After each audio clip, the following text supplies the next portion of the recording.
Data சென்டர்ஸ்னா என்ன, data சென்டர்ஸோட purpose என்ன and இது எதுக்காக பில்ட் பண்ணாங்க, இதோட பாசிட்டிவ்ஸ் என்ன நெகட்டிவ்ஸ் என்னன்ட்டு இந்த வீடியோல கிளியரா பார்க்கலாம். Sit back, relax, welcome to honey badger. Data சென்டர்ஸ்னா ஒன்றும் இல்லைங்க, ஒரு இடத்துல பல்க் அமௌண்ட் ஆஃப் ஸ்டோரேஜில் உங்களோட டேட்டாவை ஸ்டோர் பண்ணி வேணுன்றப்போ ஆக்சஸ் பண்ணி ப்ராசஸ் பண்ணி அதை பாஸ் பண்ணுறது தான் டேட்டா சென்டர்ஸோட ஆக்சுவல் ஒர்க்கே. டேட்டா சென்டர்ஸ் பற்றி தெரிஞ்சுக்கிறதுக்கு முன்னாடி நம்ம ஸ்டோரேஜை எப்படி எவால்வ் ஆகி இந்த ஸ்டேஜுக்கு வந்திருக்கோன்றதை கிளியராக பார்க்கலாம். வரப்போ 1960s ஒரு டேட்டாவை நீங்கள் ஸ்டோர் பண்ணணும்னாவே நீங்கள் பஞ்சிங் கார்ட்ஸ்ன்றது யூஸ் பண்ணணும். அதுவும் நார்மல் மாதிரி இல்லை, பைனரி கோட்ஸை ஃபியூஷன் பண்ணி. பஞ்சிங் கார்ட்ஸில் இருக்கிற பெரிய ப்ராப்ளமே என்னன்னா, நீங்கள் அந்த கார்டை ஆக்சிடென்டலாக ட்ராப் பண்ணீங்கன்னா டேட்டா மொத்தமும் க்ளோஸ். ஏன்னா அதில் அந்த சின்ன சின்ன பஞ்ச் ஆகியிருக்கிற ஹோல்ஸில் பிளேஸ் பண்ணி நீங்கள் அந்த மிஷினில் தள்ளும் போது தான் அது டேட்டான்றதை ஆக்சஸ் பண்ண முடியும். இஃப் இன் கேஸ் நீங்கள் அது ஆக்சிடென்டலாக கீழே போட்டோ அது ஒரு மாதிரி கசங்கி போயிட்டு இருந்துச்சுன்னா அந்த ஹோல் அதனால டிடெக்ட் பண்ண முடியலன்னா அந்த என்டையர் டேட்டான்றது கான். ஸோ இவங்க தெரியும் 1970s என்ன பண்ணுறாங்கன்னா, மேக்னெட்டிக் டேப்ஸ்ன்ட்டு ஒரு சாலிடான ஒரு எக்யூப்மெண்ட் மூலிமா ஸ்டோரேஜ்ன்றதை எடுத்துகிட்டு வராங்க. அங்கே பெரிய பிரச்சனை என்ன ஆகுதுன்னா இடம். ஏன்னா இந்த மேக்னெட்டிக் டேப்ஸ்ன்றது ஒரு சைடில் மூவ் பண்ணி இன்னொரு சைடில் அதை ரன் பண்ண விடுவாங்க. அப்போ தான் இந்த டேட்டான்றது அதில் ஸ்டோர் ஆக ஸ்டார்ட் ஆகியிருக்கும். பட் இங்கே மெயின் ப்ராப்ளம் என்னன்னா, அதை கூல் பண்ணுறது ப்ளஸ் இட பிரச்சனை. ஏன்னா அப்போல்லாம் சிஸ்டம்ஸ் சின்ன சைஸஸில் காம்பேக்டாலாம் இல்லை, பெரிய ஒரு ரூம் ஸ்பேசஸில் தான் இருந்துச்சு. அப்படி இருக்கும்போது அதோட ஸ்டோரேஜ் ஸ்பேஸ் எப்படி இருக்கும் யோசிச்சு பாருங்க. And each and every time நீங்கள் ஒரு டேட்டாவை ஸ்டோர் பண்ணும்போது எவ்வளோ பெரிய எக்யூப்மெண்ட்ஸை வச்சு அதை மூவ் பண்ணணும்னு யோசிச்சு பாருங்க. ஸோ இப்படி இருக்கும்போது நெக்ஸ்ட் என்ன பண்ணுறாங்கன்னா, 1956 டைம்ஸ்ல ஃபிளாப்பி டிஸ்கை எடுத்துட்டு வராங்க. எவ்ரி 5 to 10 இயர்ஸ் இவங்க என்ன பண்றாங்கன்னா ஒரு ப்ராப்ளமை ஓவர் கம் பண்றாங்க ஸ்லோவா. லைக் அதுல இருக்கிற டிஸ்அட்வான்டேஜ் வச்சு நெக்ஸ்ட் நம்ம என்ன மூவ் பண்ணலாம் அப்படின்ட்டு 1956 ஃபிளாப்பி டிஸ்கை எடுத்துட்டு வராங்க. ஃபிளாப்பி டிஸ்க் பெரிய பூம் ஆகுது. ரீசன் என்னன்னா, ஃபர்ஸ்ட் நம்ம ரைட்டிங் பேட் அளவுக்கு இருக்கு. அதுக்கப்புறம் அவங்க என்ன பண்றாங்கன்னா இன்னும் சைஸ் வேறையாவே அதை கம்மி பண்ணி ஒரு பாம் இவ்வளோ சிம்பிளா ஒரு கல்யாண அட்டை அதுல பாதி இருந்தா எவ்வளோ இருக்குமோ அந்த மாதிரி அந்த ஃபிளாப்பி டிஸ்க்ன்றத இவங்க எடுத்துட்டு வந்தாங்க. மேக்ஸிமம் 100 to 150 MB அவ்வளவுதான் ஸ்டோர் பண்ண முடியும். பட் இங்க கேரி ஃப்ரெண்ட்லி ஈஸியாவும் இருந்துச்சு. இங்க பிரச்சனை என்னன்னா, அகைன் ஸ்டோரேஜ் தான். நீங்க ஒரு MBஸ்ல தான் ஸ்டோர் பண்ண முடியும். அதுவும் மேக்ஸிமம் 150 to 200 MB உள்ள தான் ஸ்டோர் பண்ண முடியும். அகைன் இவங்களுக்கு தெரியும் டேட்டா யூசேஜ்ன்றது ஜாஸ்தி ஆகுது. இவங்க இன்னொன்னு எவால்வ் பண்ண ஸ்டார்ட் பண்றாங்க. அதுதான் HDD, hard disk drive. Okay, 1956 hard disk எல்லாம் வந்துருச்சுன்னா அப்போ ஸ்டோரேஜுக்கான பிரச்சனை இல்லைல்ல, இவங்க ஹாப்பியாக அதையே கண்டினியூ பண்ணிட்டு இருப்பாங்கல்ல அப்படின்னு நீங்கள் நினைக்கலாம். கிடையாது. அப்பெல்லாம் ஹார்ட் டிஸ்கோட வெயிட் எவ்வளோன்னு பார்த்தீங்கன்னா, ஒரு 4 GB டேட்டாவை அது கண்டெயின் பண்ணணும்னாவே 2.5 kg வெயிட் இருக்கும். அப்போ அந்த டேட்டா டபுள் ஆச்சுன்னா வெயிட்டும் டபுள் ஆகும். யோசிச்சு பாருங்க, ஒரு ஹார்ட் டிஸ்க் 2.5 kg இருந்துச்சுன்னா அப்போ ஒரு 4 GBக்கு 2.5 kg கேரி பண்ணணும்னா நான் 8 GBக்கு கிட்டத்தட்ட 5 kg கேரி பண்ணணும். எவ்ரி டைம் டேட்டா டபுள் ஆகும்போது வெயிட்டும் டபுள் ஆகிருக்கு. இங்க இது ஒரு பிரச்சனையாவே இருந்ததுனால அதையும் சைடு வச்சுட்டு ஃபிளாப்பியே யூஸ் பண்ணிட்டு வந்திருக்காங்க. 1980ஸ்க்கு அப்புறம் தான் சிடி கான்செப்டுக்கு வராங்க. சிடினா காம்பேக்ட் டிஸ்க், டிவிடினா டிஜிட்டல் வர்சடைல் டிஸ்க். ஓகே, 1980ஸ்க்கு அப்புறம் இந்த சிடி டிவிடி கான்செப்டுக்கு வந்து இது இன்னும் ஈஸி ஆகுச்சு. அகைன் சிடிஸ் டிவிடிஸ்லயும் எப்படி டிஃபர் ஆகும்னா, சிடிஸ் MBஸ்ல ஸ்டோர் ஆகும், டிவிடிஸ் GBஸ்ல ஸ்டோர் ஆகும். நிறைய பேர் பார்த்துருப்பீங்க. இன்னும் நிறைய பேர் வீட்டில் கூட மூவி கேசெட்ஸ் எல்லாம் இருந்தா நீங்க தேடி பாருங்க. டிவிடிஸ் எல்லாம் 4 GB 4.5 GBன்னு கேரி பண்ணோம். சிடிஸ் எல்லாம் 512 MB அந்த மாதிரி MBஸ்ல கேரி ஆகும். ஓகேன்ட்டு இவங்க ஸ்மூத்தா போயிட்டு இருந்தாங்க. அப்புறம் ஏர்லி 2000ஸ்ல தான் ஃபிளாஷ் மெமரிஸ், ஐ மீன் பென்ட்ரைவ்ஸ் இந்த ஸ்டோரேஜஸ் ப்ரீவியஸா இருக்கிற ஸ்டோரேஜஸ் எல்லா ப்ராப்ளம்ஸையும் பிரேக் பண்ணுது. ஒரு ஐஸ் பிரேக் பண்ணி கேரி பண்றதுக்கும் ஈஸி, ஸ்டோரேஜ் வைஸும் பெருசு, காம்பேக்டபுளாவும் இருக்கு, ஸ்பீடும் அதிகம்னா அப்பத்துல சொல்றேன். இப்போ டேட்டா சென்டர்ஸ்குள்ள வருவோம். டேட்டா சென்டர்ஸ்னா நான் முன்னாடியே சொன்ன மாதிரி ஒரே இடத்துல பல்க் அமௌண்ட் ஆஃப் ஸ்டோரேஜை நீங்க சேவ் பண்ணிக்க முடியும், ஆக்சஸ் பண்ணிக்க முடியும், ஒர்க் பண்ண முடியும். அந்த மாதிரி ஒரு இடம் தான் டேட்டா சென்டர். இதுக்கு சர்வர்ஸ் தேவை. ஏன் சர்வர்ஸ் தேவை அப்படின்னா, இப்போ நீங்க பாத்தீங்கன்னா ஒரு பென்ட்ரைவ் இருக்கு. அந்த பென்ட்ரைவ்ல உங்களுக்கு தேவையான இமேஜஸோ போட்டோஸோ டேட்டாவோ இருக்கு. அது உங்க வீட்டில் இருக்கு. இப்போ நீங்க இன்கேஸ் மறந்துட்டு வெளியூர் போயிட்டீங்கன்னா அன்டில் ஆர் அன்லெஸ் அது யாரோ உங்களுக்கு போஸ்ட் பண்ற வரைக்கும் இல்ல நீங்க அதை திரும்பி கொண்டுட்டு போற வரைக்கும் அந்த டேட்டான்றதை உங்களால ஆக்சஸும் பண்ண முடியாது, ரீடும் பண்ண முடியாது, எதுவுமே பண்ண முடியாது. அதே நீங்க ஒரு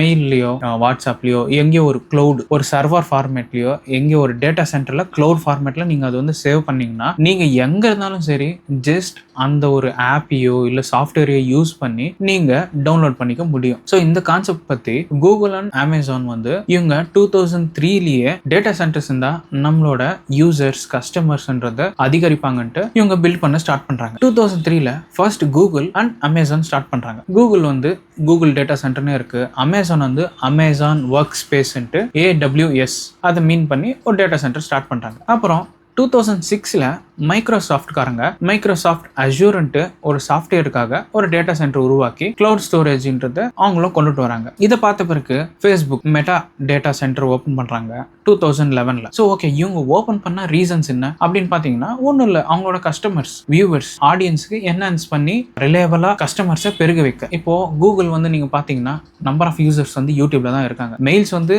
கம்பல்சரி மொபைல் லாகின்ஸ்க்கு யூஸ் பண்ணுவோம். பட் நம்ம இன்னைக்கு பிரசன்ட் ஜென்ரேஷன்ல டே டு டே லைஃப்ல வந்து நம்ம என்ன பண்றோம்னா கூகுளை வந்து அவ்வளோ ஆக்டிவா யூஸ் பண்றோம். கூகுள்ல சேவ் பண்ற வீடியோஸ் எல்லாம் எங்க ஸ்டோர் ஆகும்னா டேட்டா சென்டர்ஸ்ல தான் ஸ்டோர் ஆகும். அதுவும் ஒரே இடத்துல ஸ்டோர் ஆகாது, சங்க்ஸ் மாதிரி டிவைட் ஆயிட்டு டிஃப்ரெண்ட் சர்வர்ஸ்ல ஸ்டோர் ஆகும். ஏன்னா இஃப் இன் கேஸ் ஒரு சர்வர் ஃபெயில் ஆச்சுன்னா கூட டேட்டான்றது இன்னொரு சர்வர்ல இருந்து உங்களுக்கு அதை எடுத்து கொடுக்கறதுக்காக. அண்ட் அகைன் நீங்க சேவ் பண்ற டேட்டா எல்லாம் சேம் ரெசல்யூஷன்ல உங்களுக்கு வேணா அப்லோட் பண்ணும்போது ரிஃப்ளெக்ட் ஆகலாம். பட் டேட்டா சென்டர்ஸ்ல சேவ் ஆகும்போது அதோட ஸ்டைல்ல கம்ப்ரஸ் ஆகி தான் அங்க சேவ் ஆகும். ஓகே, ஸோ கூகுள் எதுக்கு யூஸ் பண்ணாங்கன்னு சொன்னேன். அண்ட் அமேசான் வந்து சொன்னல ஷாப்பிங், அவங்களோட ஷாப்பிங் வெப்சைட்டை இம்ப்ரூவ் பண்ண, கஸ்டமர்ஸ் இன்னும் அதிகரிக்க அவங்க AWS டேட்டா சென்டர் ஓபன் பண்ணி மக்களுக்கு இன்னும் கொஞ்சம் கிளவுட் மூலியமா நீங்க வந்து ஆன்லைன்ல பர்ச்சேஸ் பண்ணிக்கலான்ட்டு அது ஒன்று எடுத்துட்டு வராங்க. மைக்ரோசாஃப்ட்காரங்க அஜூர்ன்ற கிளவுட் ஒரு சாஃப்ட்வேர். இந்த சாஃப்ட்வேர் வந்து எதுக்கு யூஸ் ஆகுதுன்னா பிசினஸ் பர்பசஸ். நிறைய கம்பெனிஸ் வந்து அவங்களோட வேர் ஹவுஸ்ல இருக்கட்டும், பர்ச்சேசஸா இருக்கட்டும், சேல்ஸா இருக்கட்டும், சூப்பர்விஷன் பண்றதாவோ இல்ல அதுல வந்து எதனா ஒரு மேனேஜ் பண்றதாவோ இல்ல ஆர்கனைஸ் பண்றதுக்கு அதை அவங்க யூஸ் பண்ணாங்க. லேட்டர் வந்து மெட்டா டேட்டா சென்டர்ஸ். மெட்டா டேட்டானா உங்களுக்கு எல்லாருக்கும் தெரியும், சோசியல் மீடியா பர்பஸ்க்காக இவங்க வந்து ஒரு டேட்டா சென்டரை உருவாக்குனாங்க. இதுதான் டேட்டா சென்டர் அண்ட் டேட்டா சென்டர்ஸ்க்கான பர்பஸ்.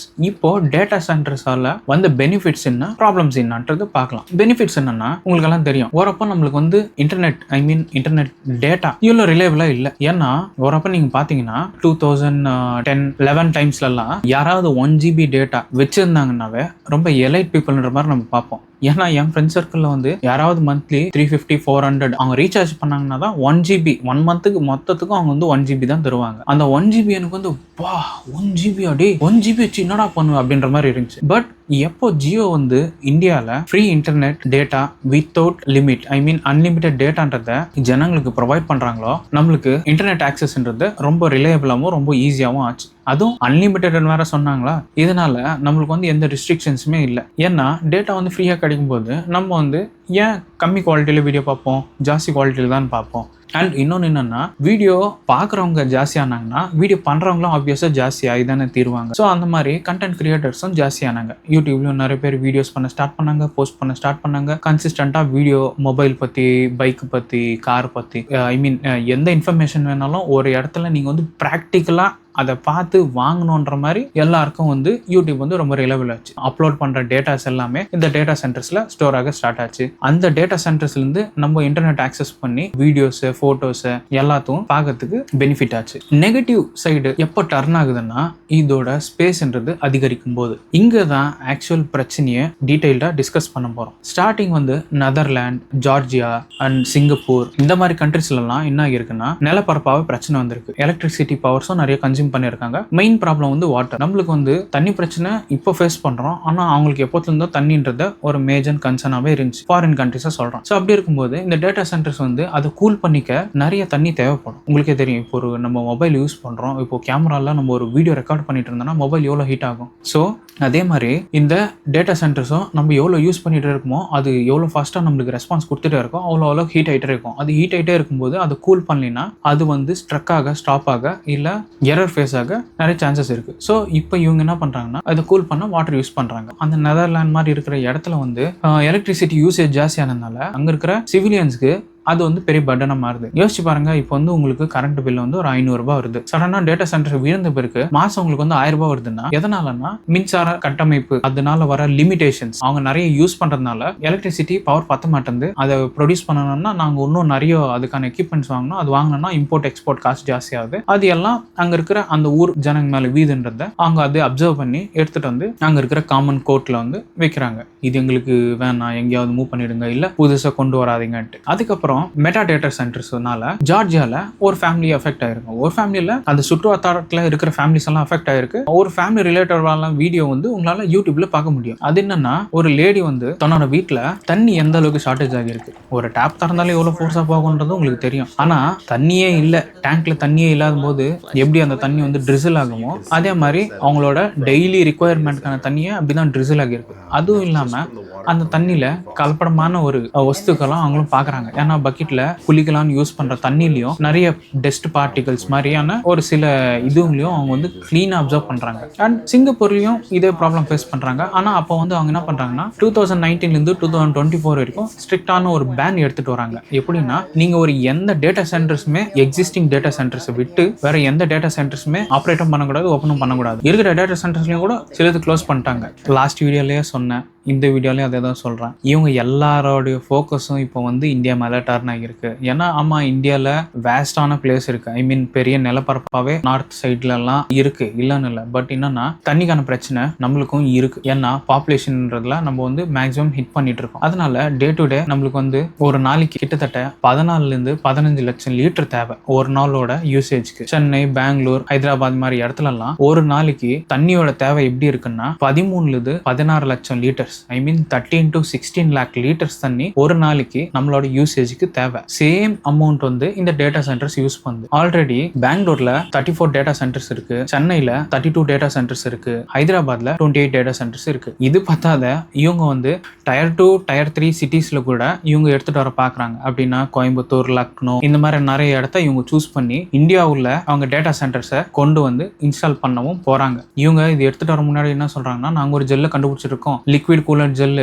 இதுக்கு வந்து தண்ணி தேவைப்படாது, இந்த ஜெல் வந்து இன்டர்னலாவே ரன் ஆகும். அந்த சிப் செட் உள்ளே ரன் ஆகும் போது அதுக்கான கூலிங் டெண்டன்சியும் வந்து கிடைச்சிடும். அப்ப தண்ணிக்கான யூசேஜும் ரொம்ப கம்மியாயிடும். நீங்க அதை பத்தி கவலைப்பட வேணான்ட்டு இவங்க சொல்றாங்க. பட் அது இன்னும் டெஸ்டிங் பேஸ்ல தான் இருக்கு. அது ரியாலிட்டிக்கு வந்து அது ரன் ஆகுற வரைக்கும் இவங்க வந்து ஸ்டில் ஃப்ரெஷ் வாட்டரை யூஸ் பண்ண தான் போறாங்க. ஃப்ரெஷ் வாட்டர்னா நம்ம குடிக்கிற தண்ணியை தான் ஃப்ரெஷ் வாட்டர்னு மீன் பண்ணுவாங்க. ஸோ சால்ட் வாட்டர்ல இதுல ரன் பண்ண முடியாதுன்னா, ஆமா உங்களுக்கே தெரியும், நம்ம இரும்பியோ சிப்புங்களையோ சால்ட் வாட்டர்ல ரன் பண்ணோம்னா என்ன ஆகும்? உப்பு பிடிக்கும், துரு பிடிக்கும், அதனால சிப் செட்ஸ் டேமேஜ் ஆகும். ஸோ அந்த ஒரு பர்பஸ்க்கு தான் இவங்க க்ளீன் ஃப்ரெஷ் வாட்டரை யூஸ் பண்ணுவாங்க. ஸோ அதை இவங்க இன்ஸ்டால் பண்ணும்போதே அந்த லிக்விட் ஜெல்லோட இன்ஸ்டால் பண்ணிட்டாங்கன்னா எந்த ஒரு பிரச்சனையுமே இல்லை. பட் இவங்க அதை சொல்லிட்டு ஸ்டில் இவங்க வந்து ஃப்ரெஷ் வாட்டரை யூஸ் பண்ணாங்கன்னா நம்மளுக்கு தண்ணிக்கான பஞ்சம் வரத்துக்கு பிரச்சனை இருக்கு. ஸோ இதுதான் கைஸ் இந்த டேட்டா சென்டர்ஸோட complete clear picture. Okay guys, மேலும் இன்னொரு வீடியோவோட நான் உங்க முன்னாடி வரேன்.